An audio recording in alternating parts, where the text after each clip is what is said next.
Before we start the video, I just want to let you guys know that we launched a Let's Go Brandon t-shirt on the merch shop, so go ahead and click the link down below in the description. It's a great way to support us here at the Liberal Hive Mind.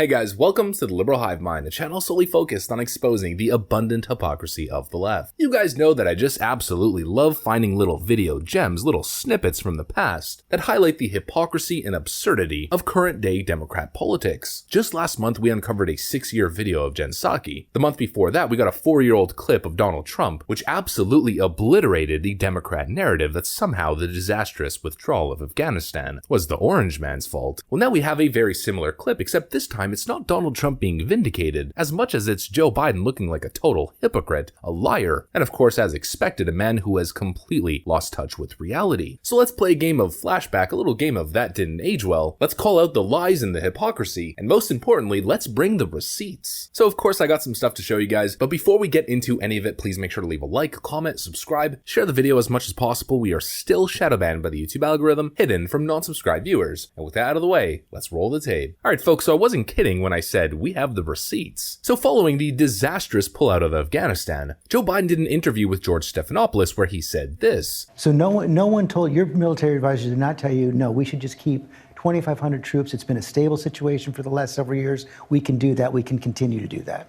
No, no one said that to me that I can recall. He claimed that he was never warned of the consequences of a swift withdrawal from Afghanistan. He said, no one ever said that I can recall. Well, either Joe Biden just can't remember anything, which is perfectly believable, or once again, Joe Biden, just like Jen Psaki, is one of the biggest liars in politics. Here is a clip from 2008, 13 years ago, of Joe Biden essentially predicting the future. And it makes a big difference to tell the American people the truth about what our options are in ending this war. If tomorrow the order goes out from I'm President of the United States, I issue an order, end the war today, begin to withdraw all American troops. It will take a year to get the American troops out. Do you hear me now? That's the truth. It will take a year to get them physically out. Now, if you leave all the equipment behind, you might be able to do it in 7 months. And you leave those billions of dollars of weapons behind, I promise they're going to be used against your grandchild and mine someday. Folks, he knew all along. I mean, it's uncanny, it's actually crazy. Joe Biden in 2008 is warning of literally the exact disaster that he created in 2021. Now, you can draw two conclusions from this. Either he did it on purpose and was trying to create a power vacuum for the Taliban, Al-Qaeda, and ISIS to fight for in Afghanistan, in order to, I guess one might assume, a future prolonged presence in Afghanistan, which of course is the preferred outcome from the military-industrial complex. Or, Joe Biden's brain is melting to such a degree that he didn't even know what he was doing. Now, there's been wide speculation essentially since the first day that Joe Biden took office, or his first week, where the moment he stepped into the Oval Office, the first thing that he did was sign 39 executive orders in a single week. And of course, back then, we even speculated as such that maybe Joe Biden's cognitive decline is so severe that he is just signing whatever they put in front of him. He probably doesn't even know what he's signing in the first place. I mean, what else could possibly explain this? He knew.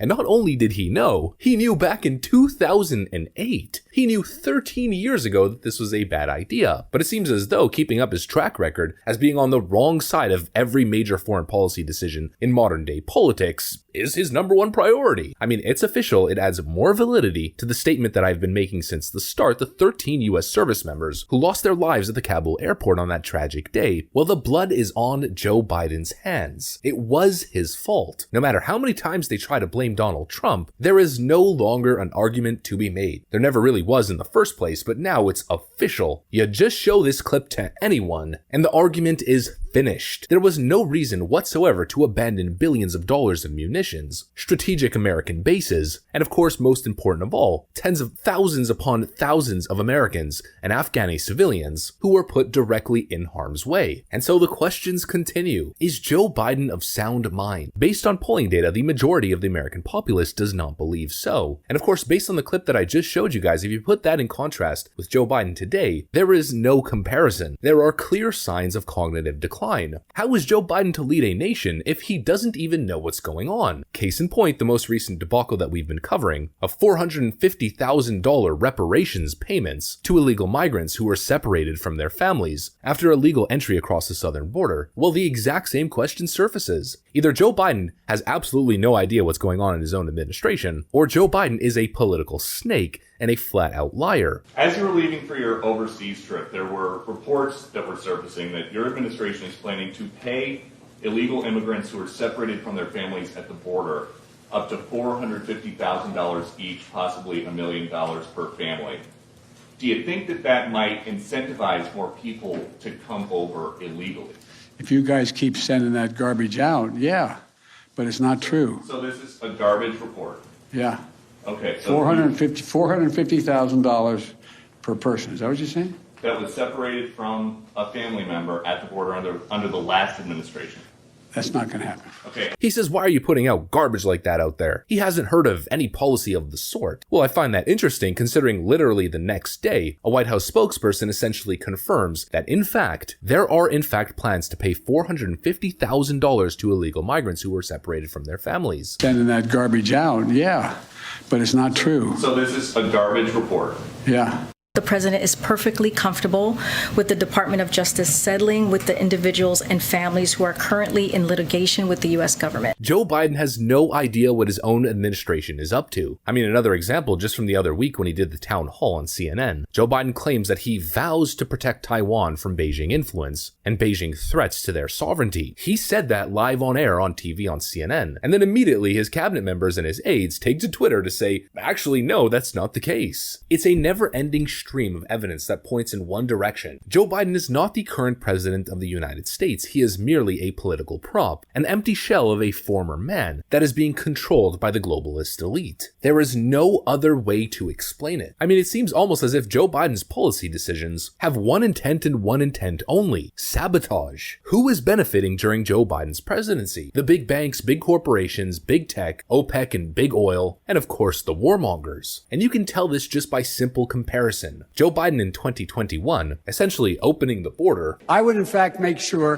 that we immediately surge to the border. Creating one of the biggest influxes of illegal migration in the nation's history. A total disaster at the southern border. And then here's Joe Biden in 2006. A country that is an erstwhile democracy where they have the greatest disparity in wealth. It's one of the wealthiest countries in the hemisphere.